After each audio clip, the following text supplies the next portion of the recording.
Thank you all for coming. It's been a crazy few years. Those of us working on decentralization have been charting out a path for us to get back to a vibrant, exciting future. We live in a centralized world. Over the past several decades, power is accumulated into the hands of large corporations, governments, and institutions.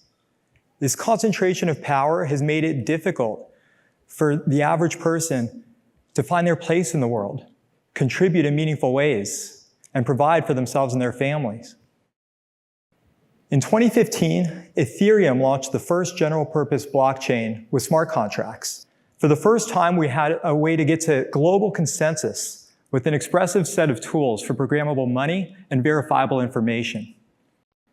Much of our time is spent and coordinated on digital platforms.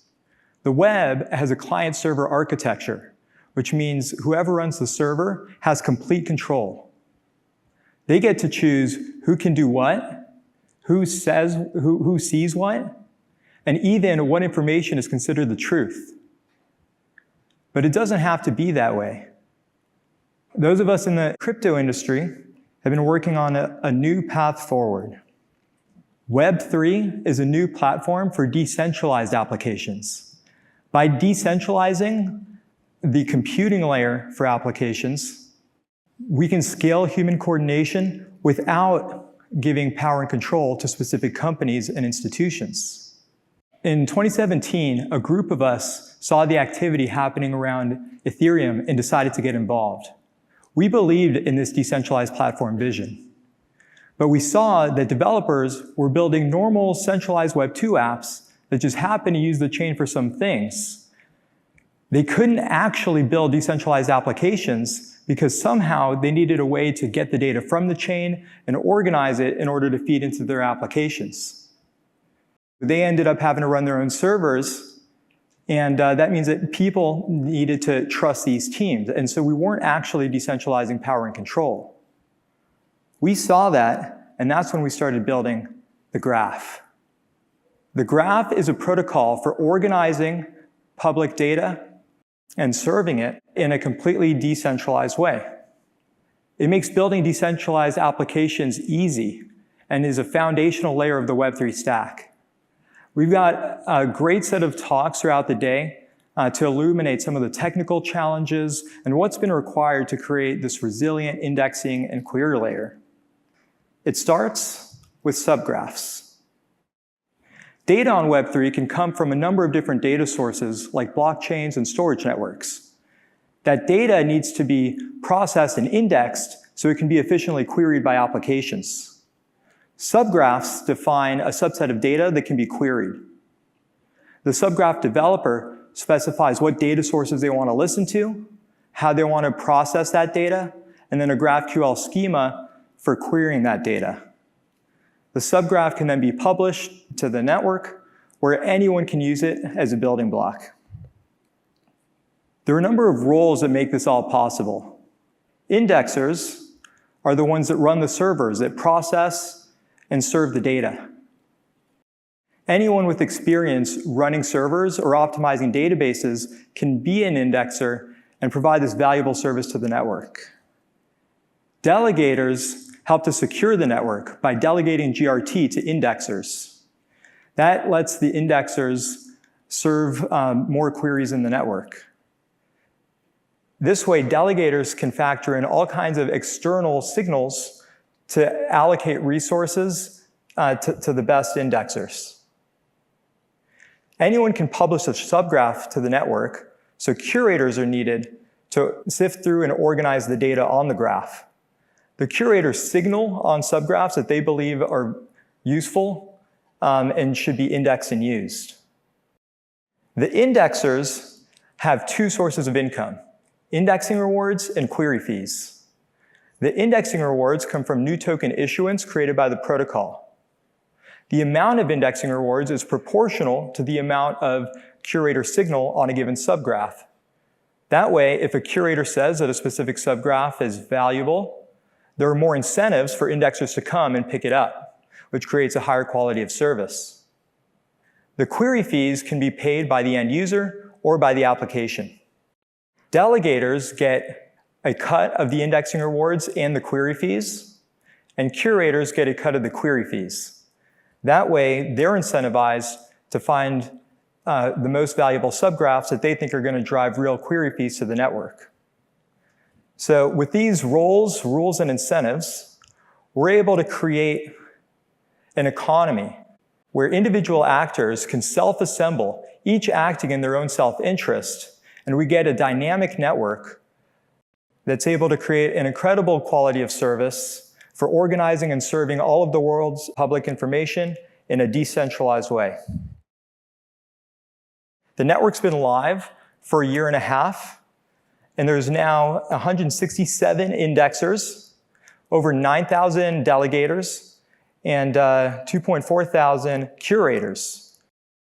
Combined, these actors have staked just under $500 million worth of GRT into the protocol. The network was built to support many billions of queries a day. The query fees are paid using state channels, which allows users to stream small micropayments with each query. In order to handle the volume of queries on the network, we had to develop a custom state channel solution called Scalar. Scalar's been in production for the past year, and it's enabled us to have high-performance micropayments for queries and other Web3 interactions. Indexers on the network compete to provide the best service at the lowest price. They choose what subgraphs they want to index, and they can set their prices for queries granularly per subgraph or for a specific query shape. Optimizing databases is hard. Tech companies have backend engineers and database administrators that fine-tune and optimize database access for their specific applications.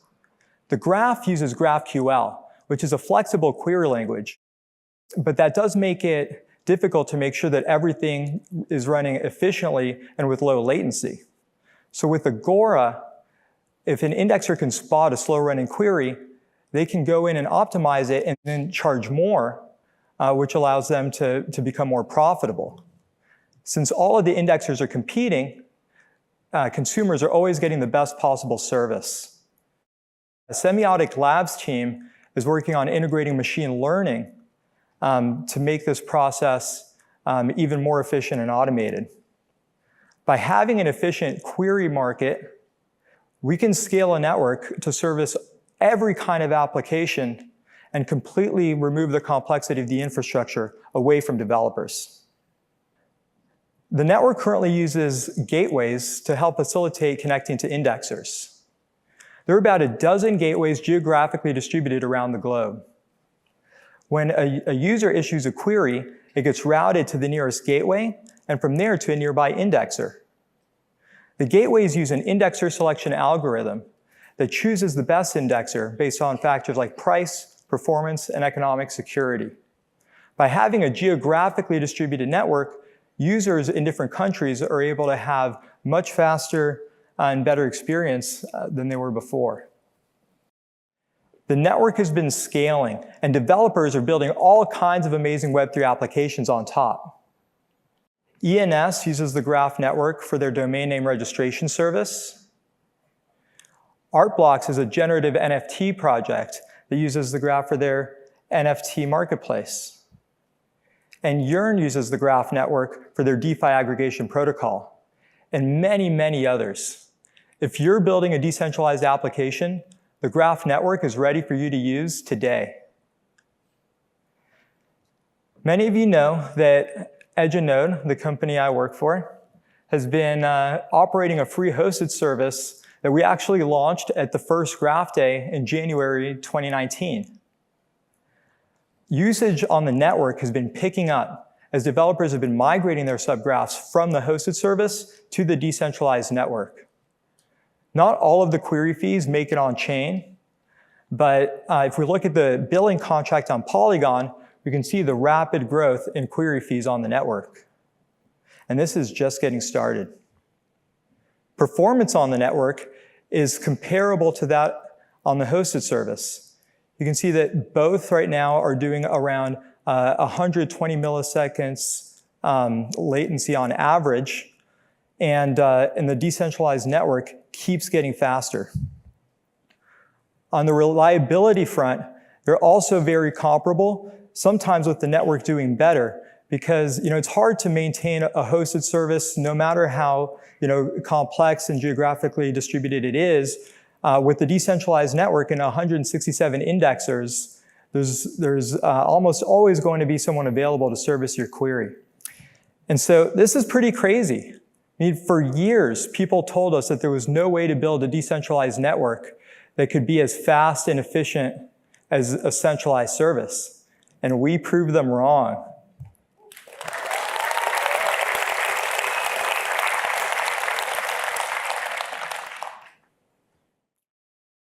The hosted service has been an incredible enabler. There have been tens of thousands of subgraphs deployed, and it's still seeing usage to the tune of billions of queries per day. From the first day that we announced the graph in 2018, we said that the hosted service would be a stepping stone to the decentralized network. We needed to make sure that we could get to the scale, performance, and reliability the developers expect before accelerating the transition. Well, today, I'm excited to say that we've met and exceeded our goals, and I'm thrilled to announce our plans for sunsetting the hosted service.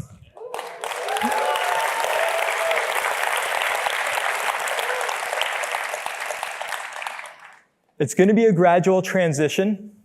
The plan is to have the hosted service be sunset by the end of Q1 next year. Developers are going to continue to have access to Subgraph Studio, where they can build and test their subgraphs. And then when they're ready to go to production, that's the time to publish to the network. If you're using the hosted service today, there's nothing for you to do right now. Just keep an eye out for emails with instructions on next steps over the coming months.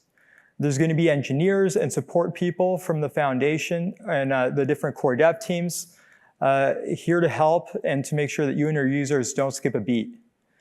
We can't wait to work with all the developers in the ecosystem to help you fully decentralize your apps with the Graph Network. Yeah.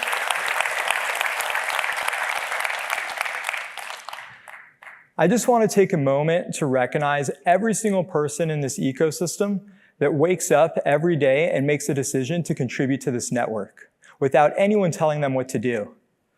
We wouldn't be here if it weren't for all of you.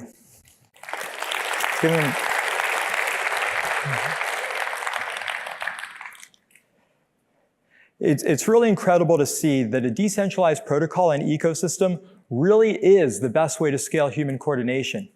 A single team couldn't have done all this, and we're still just getting started. We've got a bunch of exciting developments in the works.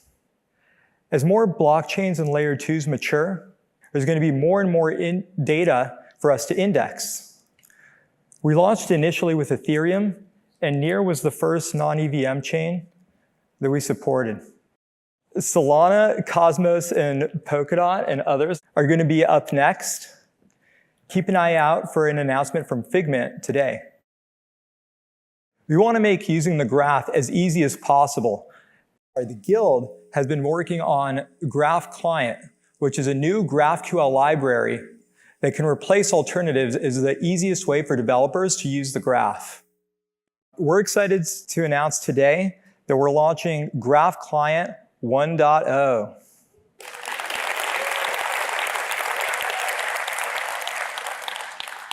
This stable release includes features like subgraph composition, indexer fallbacks, and caching. And over time, we're going to be able to use Graph Client to help abstract away connecting to different chains, to add support for GraphQL mutations so we can handle writes to the chain as well as reads, and to add client-side cryptographic verification. So this is a really great tool, and we're excited for developers to get their hands on it. The biggest pain point that we've heard from developers has been indexing performance. Subgraphs process blocks linearly, which means that if your contract has a lot of events, like ERC20 token transfers or exchange swaps, it can take weeks or even longer to process. The folks at Streaming Fast have been working on something really exciting, and today I'm excited to announce substreams.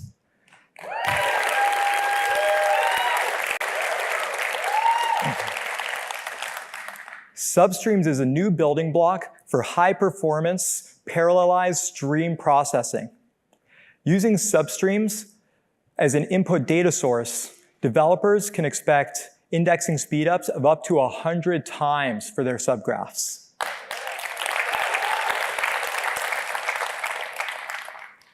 It's still early, but we're excited to make substreams available to developers starting tomorrow at GraphHack. The Graph Protocol smart contracts right now are deployed on Ethereum mainnet. That makes transactions expensive for the different participants like indexers, delegators, curators, and subgraph developers. But we've been hard at work, and today we're going to be announcing exciting new details about our transition to Layer 2.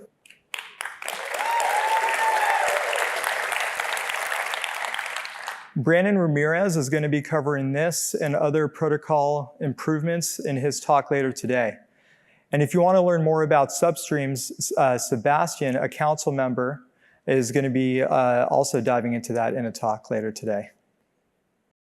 On the security front, the Graph network uses cryptoeconomic security. Every query response comes with a signed attestation that can be used to launch a dispute against an indexer. An arbitrator set by governance and fishermen are required to enforce security in the network. This works, but it can be expensive to administer. The Edge and Node team and the Semiotic Labs teams have been working together on some cutting-edge cryptographic research around zero-knowledge proofs. And today, we're going to be sharing new details about this work. You'll want to be here for a talk by Zach Burns later today to learn more.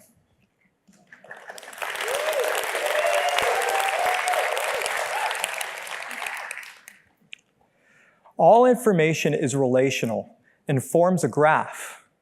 I'm a person. My name is Yaniv. I work at a company called Edge and Node. Edge and Node is a core dev at a protocol called the Graph. These are all entities with relations to other entities, or nodes with edges. And if you link all of these entities together, you can form a global graph, organized and served in a decentralized way. And that's the graph. And it's live and it works today. But what should we do with it? What should our goal be? As a society, our goal should be to help every individual reach their full potential. I'm sure you're familiar with Maslow's hierarchy of needs. Physiological needs at the bottom, social needs, self-actualization on top.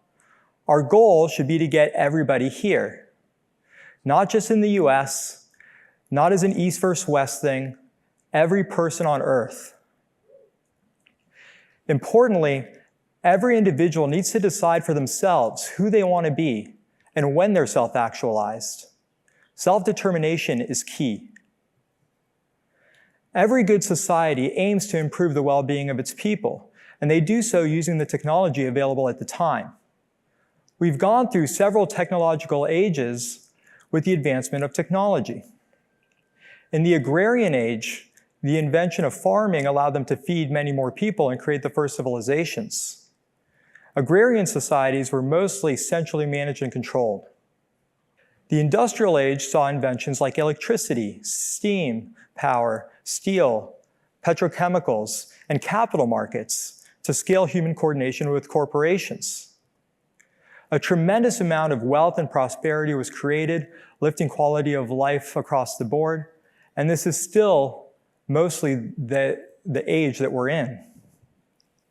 Now, we've started the transition to the knowledge age, and the knowledge age is going to be different. Thanks to computers, the internet, and rapid advancements in software, capital is no longer the limiting constraint. It's now human attention and deciding what it is that we want. We could transition to a post-scarcity world of abundance beyond our wildest dreams. but we've been stuck. Stuck because society is still centered around industrial age institutions. Here, I'm just going to look at the US as an example. Schools look just like assembly lines that we just push people through. In the US, the average student loan debt balance is $37,000. Many people graduate school hundreds of thousands of dollars in debt. Then you're supposed to join a large corporation and work your way up the corporate ladder. Hopefully you got perfect grades. Corporations used to be the most efficient way to scale coordination, but now these things have gotten big, slow, and bloated with red tape, bureaucracy, politics. Small teams where people have a high degree of trust and alignment is a much better way to organize. It used to be that if you wanted to go off and start a company, you could go to a bank and get capital. But as the economy's gotten more complicated, it's harder for banks to understand all the different types of businesses and underwrite risk.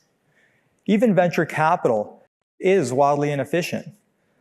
The reality is that it's hard to get capital into the hands of people who deserve it.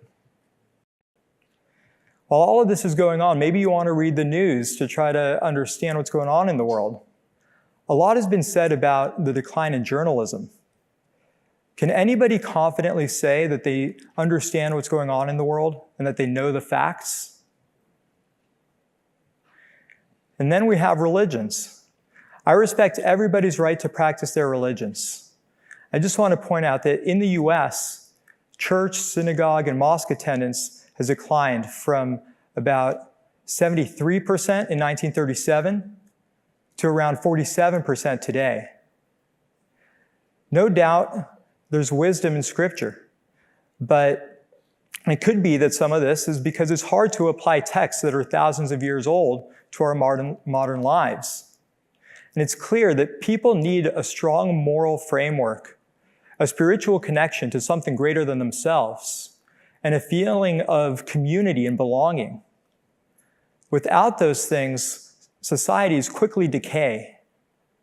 Whether it's from one of the existing religions or from something else, we could really use a strong framework of values and a spiritual revival to support people's well-being and to help navigate difficult decisions.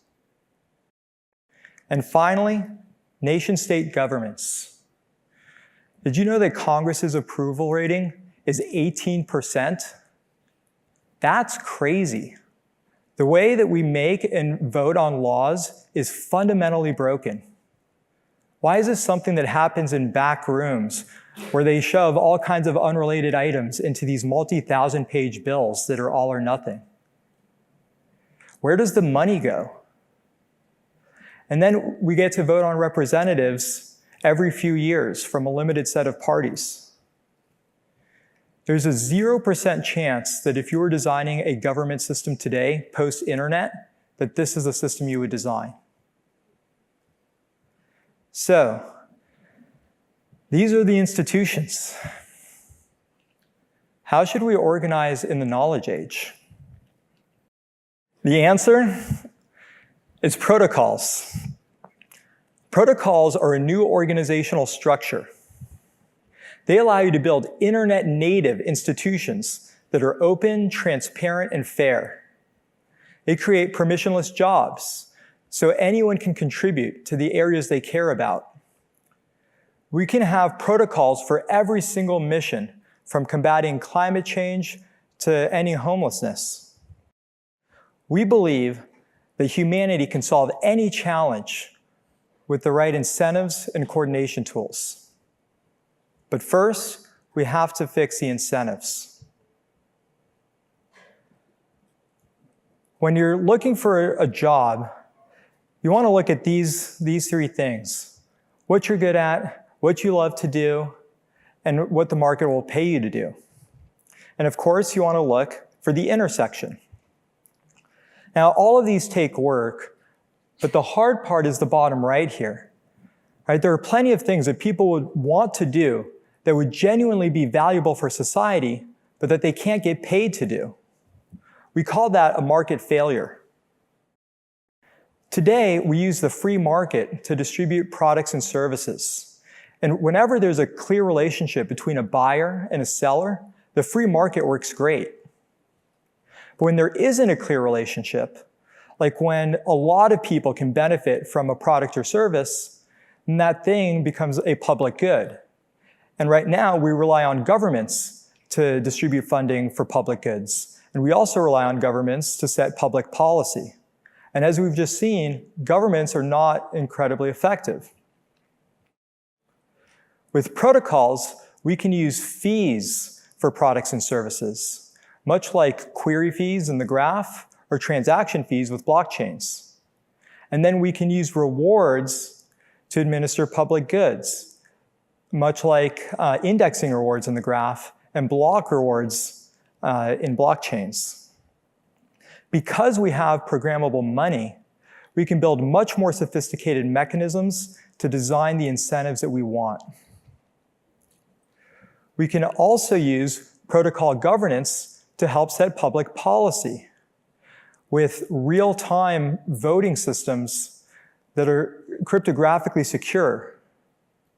Unlike shareholders with corporations or voters in governments, we can design these governance systems carefully to properly represent all of the different stakeholder groups in a given ecosystem. How would you distribute power in such a system? I would argue as broadly as possible, but based on merit. By creating open protocols that anyone can contribute to and putting power into the hands of those who've earned it, we can create a civilization that can improve the quality of life for every person on Earth. And today, I'm excited to unveil the next step. It's called GEO.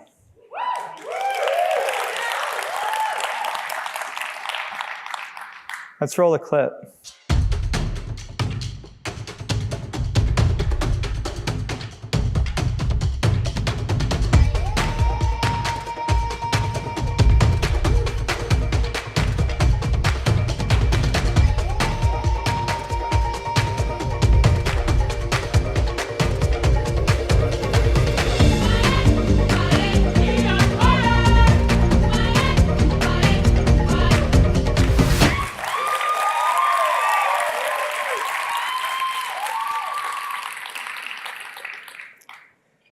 GEO is a Web3 browser built on the graph.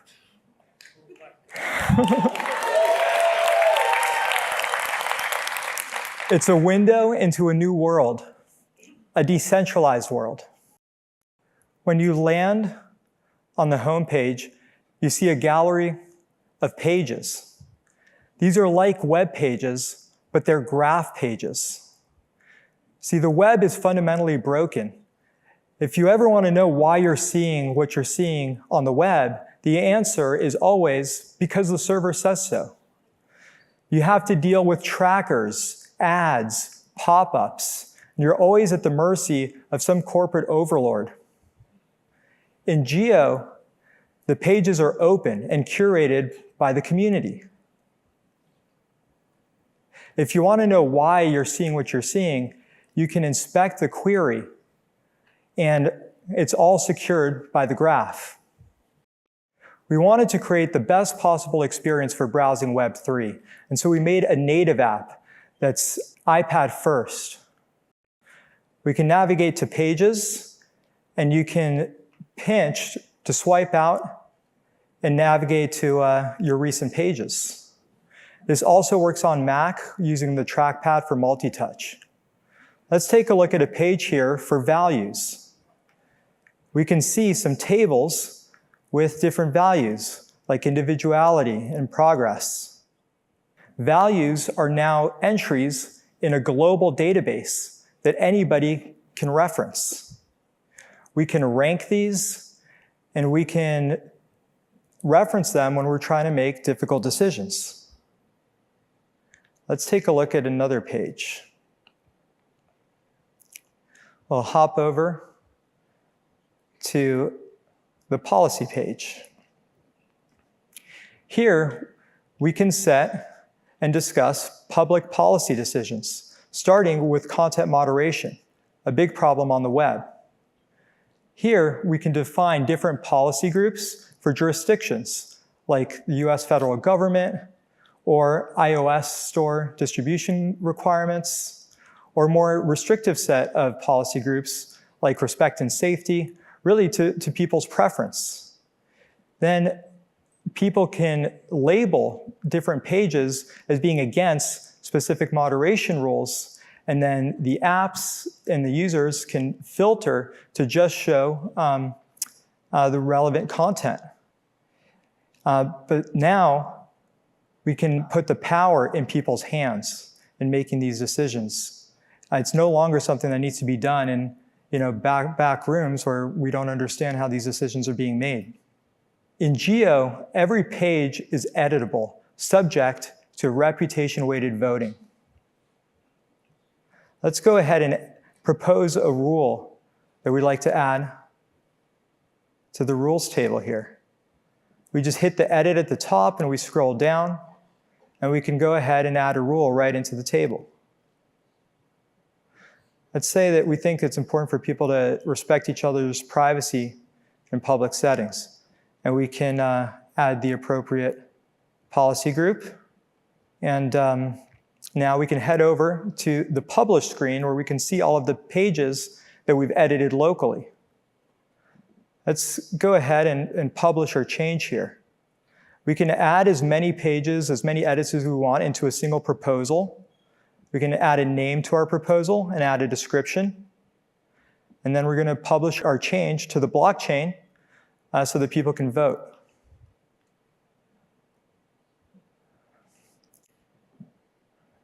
Once we've added our description, we can hit the publish button, and boom. What you just saw there is we used Face ID to authenticate, to sign the proposal with our private key, and publish it to the blockchain. And you didn't have to know anything about crypto or blockchain in order to do that. This is truly an experience that can onboard the next billion users to crypto.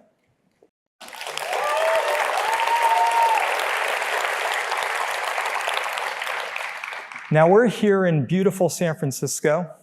It really is a beautiful city, but it has its problems. And we at Edge and Node want to use these powerful new tools to make a change. And if you want to change the world, you've got to start at home. And so we've been working with the Root Foundation on outlining a set of goals that we can focus on to try to improve the city of San Francisco. And hopefully this is something that other people can replicate and do in their own cities. So let's jump over and take a look at some of these goals. Why don't we look at public safety? Here you can see a page. It's got some metrics and some data points. And let's go ahead and add a metric. So we can hit the edit button. We can click on one of these metric slots. And we get a data source browser where we can pull data from any subgraph. Or people can manually enter data into tables into Geo, and we can pull data from one of those tables. So we'll go ahead and do that. And we just added a metric to the page here. And so just like that, we can lay out different dashboards. We can add metrics, charts, galleries, all kinds of content into these beautiful pages that people can use to organize all of the world's knowledge and information in a completely decentralized way. For the voting, we've started out using a very simple reputation system. It's all on chain.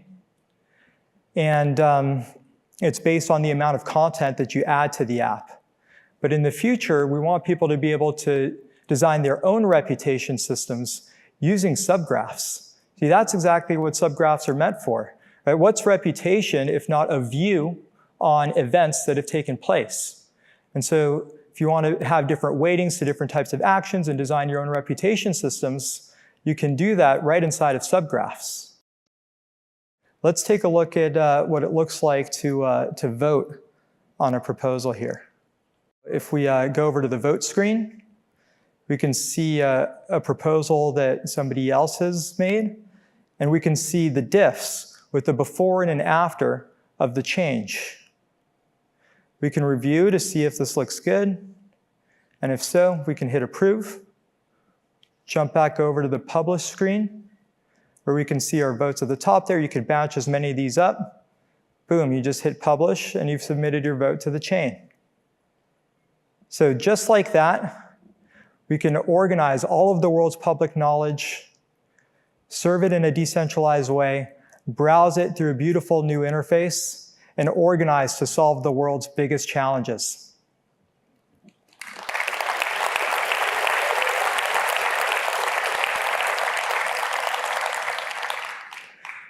We're really excited for people to get their hands on this. When it becomes available to the public, it's going to be available through the App Store for $5 a month. Now, it costs money to run software, and what we've learned is that you're either the customer or you're the product. And we don't think people should be, products anymore. And so we should pay for the services that we consume. We want the users to be in control. So, $5 a month to be in control. When this goes GA, it's going to be open source, so you can run it yourself and you can modify it, remix it. It's going to be available in beta for everybody that's joining us at GraphHack tomorrow. And for everybody else, you can join the beta waitlist at edgenode.com/geo. I just want to give a big thank you to the Geo team and the whole Edgenode team. They worked so hard to get this out. Let's give them a big round of applause.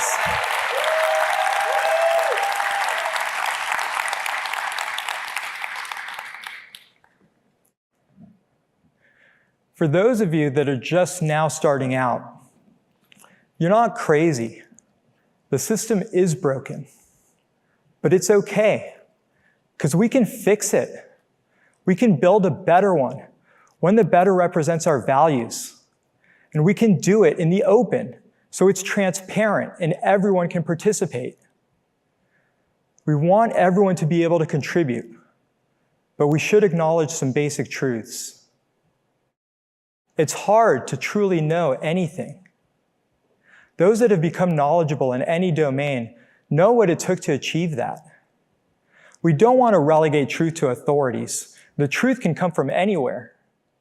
But there is such a thing as knowledge, and there is such a thing as ignorance, and they're not the same. Love is better than hate. Knowledge is better than ignorance, and decentralization will set us free.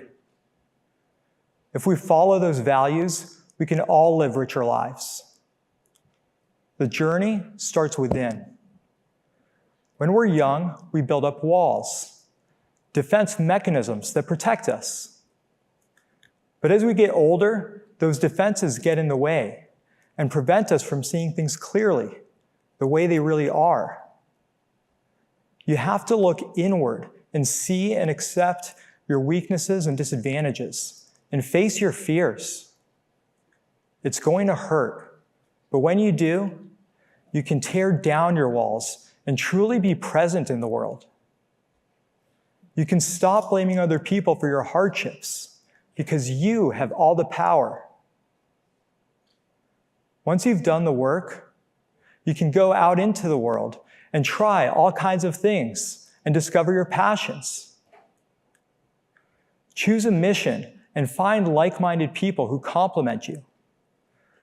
You'll be able to work closely together and grow thanks to your inner work. You can develop skills and push yourself to always be better and better. The time between the vision you have in your head and seeing it materialize in the world will get shorter and shorter until one day you wake up in a dream of your own making. And that's self-actualization. Everyone can get there, but we have to work together. Right now, we're divided. Left and right are split down the middle and torn apart. Each side has tribal affiliations, but underneath are simple personality traits that add value in their own ways. Liberals are idealistic. They strive for a world where we care for those in need. Conservatives are practical. They understand that there are constraints to human nature, and if we're not careful about how we change things, we can cause harm. The truth is, we need each other. And if we work together, we can make things better while navigating reality. We're about to enter a period of change. There are going to be those that try to use this opportunity to exact vengeance on those they think are responsible for their pain. They'll call these people oppressors and seek revenge. When you hear those calls, be a voice of reason. We can't fix things by punishing those that came before. No, we make things right by building a better system and bringing everyone with us. There's more than enough in this world of abundance for everyone. In the pages of Geo on the graph, we can see the blueprint for a better world. But here's the thing. The pages are blank. It's up to you to fill them out. Fill them with your knowledge. Color them in with your dreams. Design the world you want to live in. And if we onboard enough people, we can make it so. There's a lot we have to unlearn. Many of the ideas of the past are no longer going to serve us where we're going. We have to be bold and view things through fresh eyes. Our only limits are our imagination, physics, and human nature. So much is possible now. So get ready. We're embarking on a journey, a wonderful adventure where the light of humanity can flourish to new heights. And it's all happening now. Thank you.